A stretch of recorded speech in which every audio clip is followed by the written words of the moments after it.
కొండ లక్ష్మణ్ బాబుజీకి ఏం దొరికింది మేము అడుగుతున్నాం అధ్యక్ష. ఇప్పుడు అవన్నీ అవసరం లేదు అధ్యక్ష. మనం దయచేసి సభ ఓన్లీ మన్మోహన్ సింగ్ చరిత్రకు పరిమిత విధంగా చర్చ కొనసాగించమని విజ్ఞప్తి చేస్తాం అధ్యక్ష. గౌరవ హరీష్ రావు గారు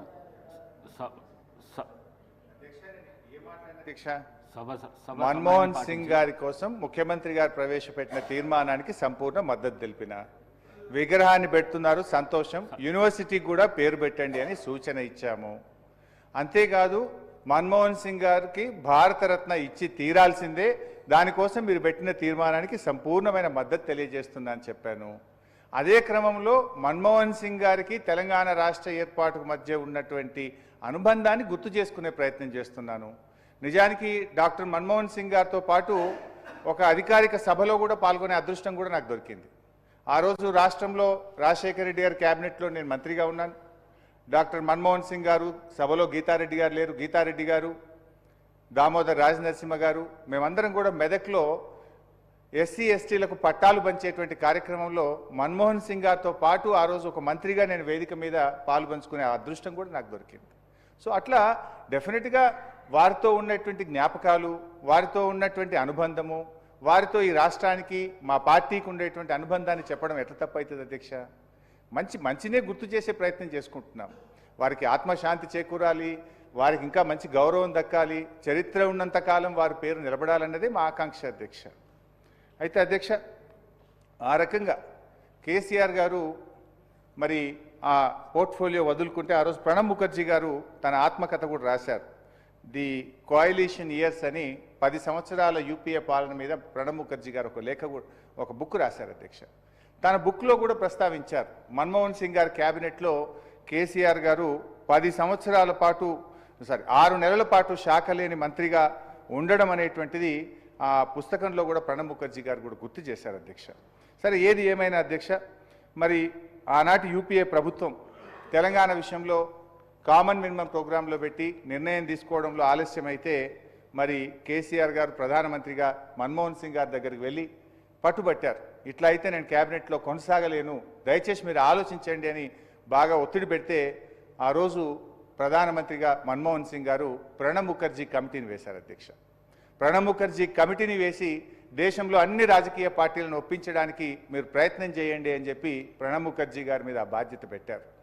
అప్పుడు కేసీఆర్ గారు పోర్ట్ఫోలియో లేని మంత్రిగా ఉన్నారు కనుక ఒక్కొక్క పార్టీ దగ్గరికి వెళ్ళి దేశంలో 23 రాజకీయ పార్టీలను ఒప్పించి ఆ 23 రాజకీయ పార్టీల లేఖల్ని డాక్టర్ మన్మోహన్ సింగ్ గారి చేతిలో కేసీఆర్ గారు పెట్టారు. ప్రణబ్ ముఖర్జీ గారి కమిటీకి కూడా ఆ లేఖలు అందజేసినటువంటి విషయాన్ని కూడా నేను గుర్తు చేస్తున్నాను. ఒక సందర్భంలో ఇంకా 2 సంవత్సరాలు దాటింది, నిర్ణయం ముందుకు పోతలేదు అని చెప్పి కేసీఆర్ గారు ప్రధానమంత్రి దగ్గర టైం తీసుకొని అప్పటి మన టీఎన్జిఓ నాయకులు స్వామి గౌడ్ గారు, దేవి ప్రసాద్ గారు, విఠల్ గారు, జయశంకర్ గారు, ఇలా అందరితో కూడా మన్మోహన్ సింగ్ గారి దగ్గరికి వెళ్ళి తెలంగాణ రాష్ట్ర ఏర్పాటు ప్రక్రియను వేగవంతం చేయండి అని చెప్పిన సందర్భాలు కూడా ఉన్నాయి అధ్యక్ష. సో అట్లా మన్మోహన్ సింగ్ గారి క్యాబినెట్లో దాదాపు 2 సంవత్సరాల 4 నెలలు పనిచేసిన తర్వాత కేసీఆర్ గారు తెలంగాణ రాష్ట్ర ఏర్పాటు ప్రక్రియ ఆలస్యం అవుతుంటే రాజీనామా చేసి పదవిని వదులుకొని కూడా బయటకు వచ్చిన విషయం కూడా గుర్తు చేసుకుంటాను. సభకు సహకరించండి. నేను స్పీకర్ గారి మీద స్వయాన కేసీఆర్ గారికి ఫోన్ చేసి సభకు రమ్మని నేను రిక్వెస్ట్ చేసిన. సరిగా ఆ అంశంలోకి పోతే మేము కూడా మాట్లాడాలి సార్. ఈ సభ ఏం గౌరవం ఇచ్చింది సార్? సభలో కేసీఆర్ గారు మాట్లాడుతున్నారండి. సభ లాగా నడుస్తలేదు. మీ పిఏసీ చైర్మన్ మీ ఇష్టం నిర్ణయం తీసుకున్నారు. కేసీఆర్ గారిని అడిగి ఆయన గౌరవం ఇచ్చి మీరు పిఏసీ చైర్మన్ నిర్ణయం తీసుకున్నారా? లేదా శాసనసభ్యులు అనర్హత విషయంలో మీరు నిర్ణయం తీసుకున్నారా? సభ అట్లా మాట్లాడితే we can deviate, but I don't want to deviate. But నేను హరీష్ రావు గారిని కోరుతా ఉన్నాను. ఇది ప్రధానంగా మాజీ ప్రధాని మన్మోహన్ సింగ్ గారి నివాళులు పలుకుతా ఉన్నాము. ఇది సీనియర్ లెజిస్లేటర్, నివాళులు పలుకుతా ఉన్నాం, సంతాపం తెలియాల్సిన ప్రధానమైన బాధ్యత. ఈ సందర్భంలో అవసరం లేని చర్చకు దారితీసే అధ్యక్ష, we will never be paying proper respects to the departed soul.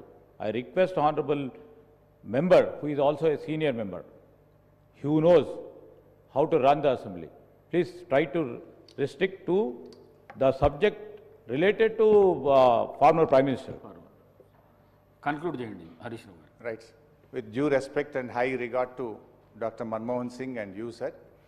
So ఈరోజు తప్పకుండా బీఆర్ఎస్ పార్టీ తరఫున మన్మోహన్ సింగ్ గారికి ఘనమైనటువంటి నివాళులను అర్పిస్తూ వారికి విగ్రహం ఏర్పాటే కాదు, తప్పకుండా మన రాష్ట్రంలో స్కిల్ యూనివర్సిటీకి వారి పేరు పెట్టాలని, భారతరత్న కూడా వారికి ఇవ్వాలని కేంద్ర ప్రభుత్వాన్ని కూడా కోరుతూ, అదేవిధంగా పివి నరసింహారావు గారి ఖ్యాతి కూడా మరింత పెంచే విధంగా కేటీఆర్ గారు ప్రతిపాదించిన విధంగా ఈ తీర్మానంలో కేంద్ర ప్రభుత్వాన్ని ఢిల్లీలో కూడా పివి ఘాట్ ఏర్పాటు చేసే విధంగా ఈ తీర్మానంలో దాన్ని కూడా జతపరిచి కేంద్ర ప్రభుత్వాన్ని కోరాలని చెప్పి కోరుతూ, వారి డాక్టర్ మన్మోహన్ సింగ్ గారి ఆత్మశాంతి చేకూరాలని, వారి కుటుంబ సభ్యులందరికీ బీఆర్ఎస్ పార్టీ తరఫున ప్రగాఢమైనటువంటి సానుభూతిని తెలియజేస్తూ ఈ అవకాశం ఇచ్చినందుకు ధన్యవాదాలు.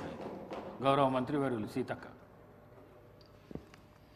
అధ్యక్ష, స్వర్గీయ డాక్టర్ మన్మోహన్ సింగ్ గారి మృతికి నివాళులర్పించారు.